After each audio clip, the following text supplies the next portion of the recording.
Hello. So, bookkeeping, best bookkeeper marketing, like how to get more clients for your bookkeeping business without being a marketing expert. So, today we're going to be talking about the importance of effective marketing, like what is like kind of the best strategies to start thinking about it. And I really want to kind of give you an overview of like the different marketing phases between like 0 to 10K and then like 10 to 20K. And then just really making sure you guys really understand how to do this. Now, also, if you want some help growing your business, like maybe you've been thinking about growing your business or starting a business, but either it's not going the way you planned, or you're just overwhelmed with all the different steps there are that, will cause you to succeed and fail, and just want to like get an actionable plan and a roadmap to be able to go do that. If you want help, go ahead and click the link inside the description, book a call, let's see if we can help you. So, number one, I always recommend the importance of relationships when it comes to marketing. Now, most people, if you've been in the accounting field for any amount of time, or just if you've been in life in general, you've probably come across business owners. Now, they might not be like uber successful, like you might not be talking to Elon Musk, right? But you're talking to some sort of small business owners. There's a lot more than what you actually think there. There are about 30.2 million small business owners in the United States alone. That's just on LinkedIn. That's not even counting people who don't have a LinkedIn profile. If there are 300 million Americans, that means, what is that? Is that 1 out of 10 people own a business? So it means for every 10 friends that you know, you should have at least one business owner inside of it, right? So utilize that relationship. Business owners want to do business with people who they know, they like, and they trust, right? It's very different than other business models. Like when I first got started, I thought that I didn't really want to work with my friends because I thought that they were going to think I was like trying to get them to do like an MLM, which there's nothing wrong with MLM. It's just I didn't know if that was a good thing or a bad thing back then.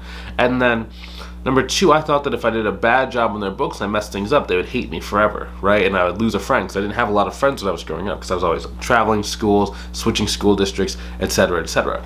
So I ended up getting over that because I started talking about, I posted on my Facebook profile that I had a bookkeeping business, and then I had like an old basketball coach reach out to me who had like a therapy practice.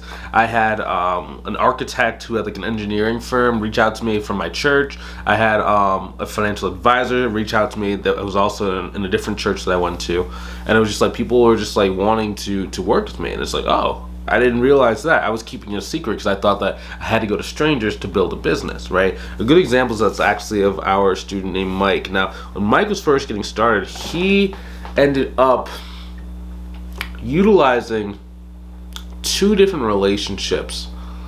The first relationship was from this like restaurant that he used to like. So he used to like going to this restaurant. So like it was like a very small like family-owned chain, not chain, but like restaurant, and like the owner would often talk to him. So he like built a relationship with the owner just from going eating lunch. Then when he started his bookkeeping business, we're like, hey, why don't you go ask that guy if he can give you some work?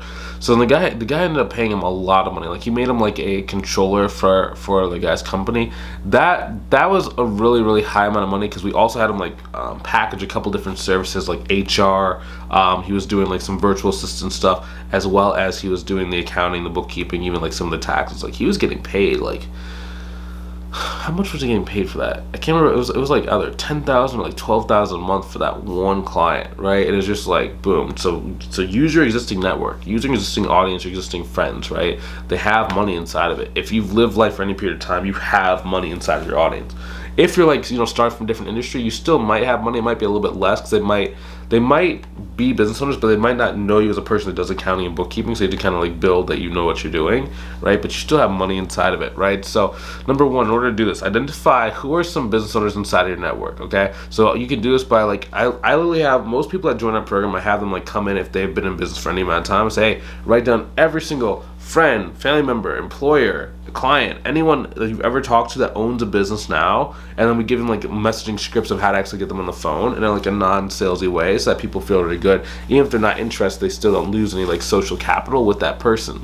And then what we start doing is, once you've exhausted that list, we start talking about like some broader marketing strategies.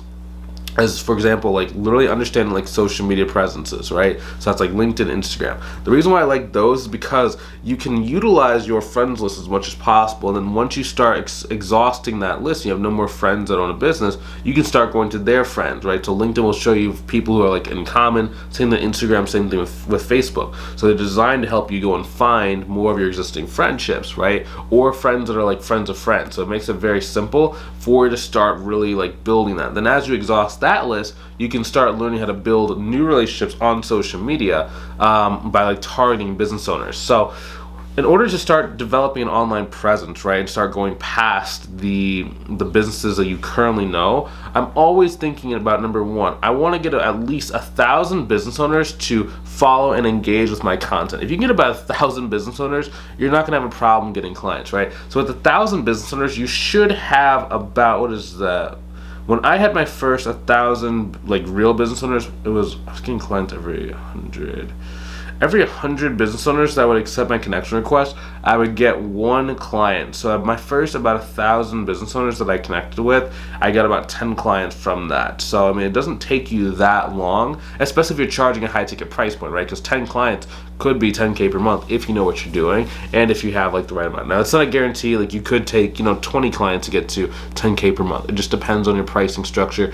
If you're I'm assuming you're watching this video, I have not talked to you yet, so I don't know what your price points are, or if your price points are reasonable, or if you understand to close people, right? So we can of course talk about that, but I'm always thinking about getting at least 1,000 business owners. Ideally, if you can get about 2,000 business owners, that's really what you need. It's about 2,000 quality business owners in your social media profiles. Like that's all you need. Like it's ridiculous how simple social media marketing is these days. Like this. Because like what used to happen was people would see you on LinkedIn and they wouldn't really understand that you can use social media to go and get clients, so they wouldn't respond, or they'd be like really hesitant. But nowadays, since it's very normal for people to sell on social media, it's just like, oh, just another everyday walk in the park, and people are like, okay, cool, let's get on the phone, let's talk, let's see if it's a good fit. So just really understanding like what is your connection strategy, like how do you actually identify who are the right business owners for you to send a connection request to? What do you say once you actually like send the connection request? What do you say to get them interested in the phone call? And then from there, just really copying that same exact message or script and formula to just keep growing your business, keep getting more and more clients. That's really the secret when it comes to social media. It's not like it's a mixture of discipline. So it's understanding your targeting, like who are we going after? It's understanding like what is your message to get people to respond. Understand how do you follow up to get them interested in getting on a consultation call. And then it's just about like once you understand that, you just keep following the same pattern. So you understand your targets, so keep targeting those same types of people and keep expanding, right? So it's not tough, it's just tricky. And there's a lot of like very specific stuff you have to do, and it's very easy for the stuff to kind of like fall apart if you do it wrong. Okay.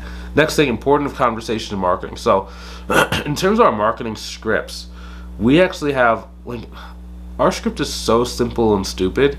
Like it's so stupid how well and efficient it works consistently right across all students we've had. And it's not that it's magic, it's just the fact that social media is so easy because you can just get that volume high, right? The less people you have, the more perfect and precise you need to be.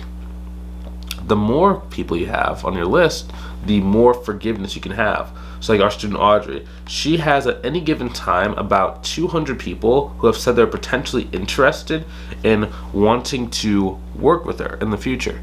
200 people, right? If you're going to be at about 10, well for her technically it's about 25K per month, right? But in order to get to about 10K per month, you really need about 50 to about 100 people who have said yes. The reason why is because most people are going to change their mind.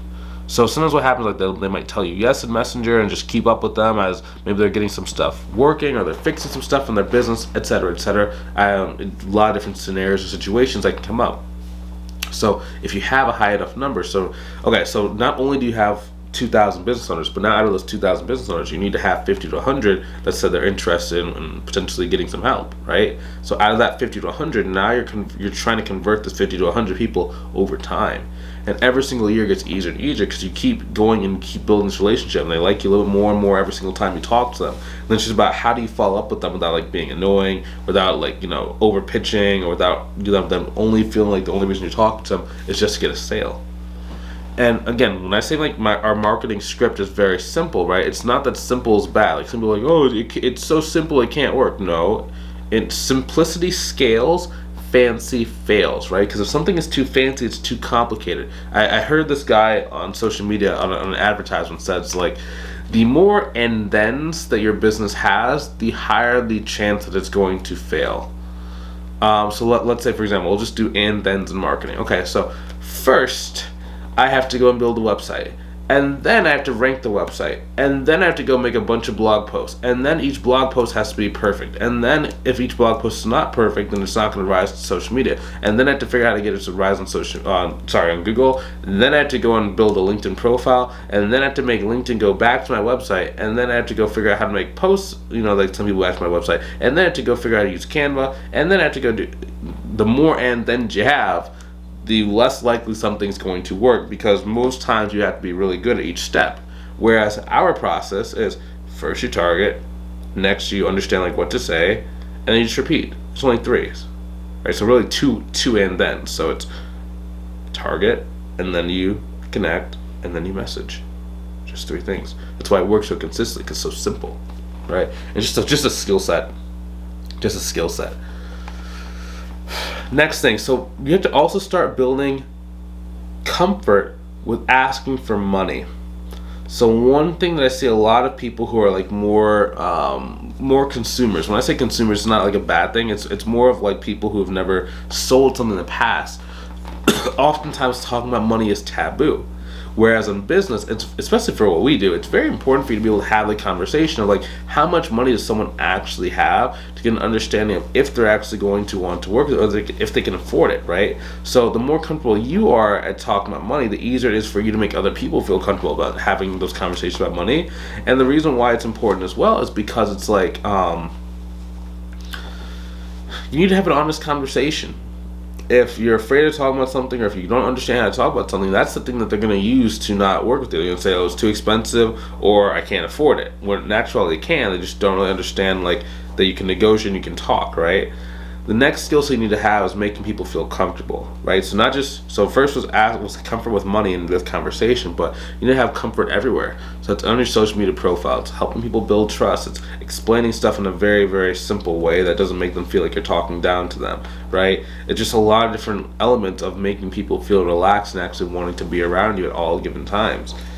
Next thing is learning how to differentiate yourself with higher price points. Okay, so higher price points is actually a differentiation tool, right? Because if you charge the highest price, people are going to remember it. Even if they don't go with you, they're going to be able to remember you and then come back to you when things inevitably go wrong, right? Because in a lot of cases, like the competition level that you're dealing with is so low, and it's not that it's like there are not a lot of people who want to start a bookkeeping business. It's just that most people that want to start a bookkeeping business are not marketing minded or not sales minded, right? And they never really try and learn about stuff like you. Just the fact that you're even watching this video puts you in a different caliber of class than people that are starting a bookkeeping business. Like, I'm telling you, I talked to my group. I was like, yeah, like, in terms of this, like, you gotta get some marketing. Like, maybe you should like watch a video about like marketing. Like, have you ever watched a YouTube channel about like marketing? They're like, no.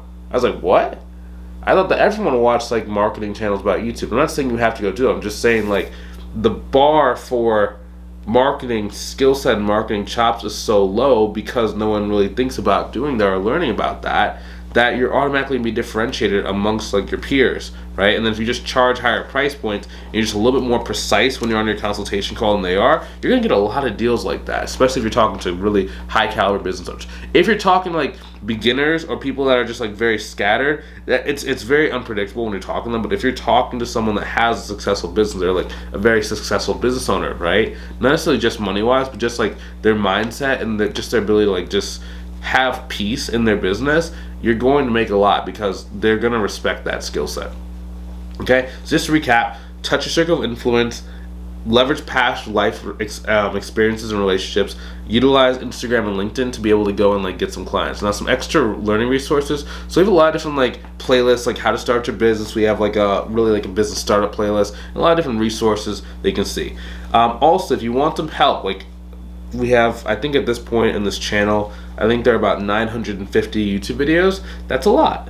If you don't want to have to go through 950 YouTube videos to figure this stuff out, you just want like step-by-step guidance to be able to go and get your business growing to the point that you want in order to actually go and, reach your financial goals, click the link inside the description, either above or below the video. Book a call with myself. Let's see if we can help you inside of a mentorship program. And again, there's nothing wrong with having to watch 1,000 videos. It's just, I don't know if you have 1,000 hours, 10,000 hours before you really start hitting your stride, right? If you want to go get this in the shortest time period possible because you value your time more than you value money, go ahead and click the link inside the description. Book the call. Let's see if we can help you. Okay? Talk to you soon. Have a good rest of your day. Take it easy. Boom, boom. Oh, I wasn't recording. It's good that I was recording here because I was not recording on this. I have a PowerPoint presentation that's going. Oh, it's sad. Whatever.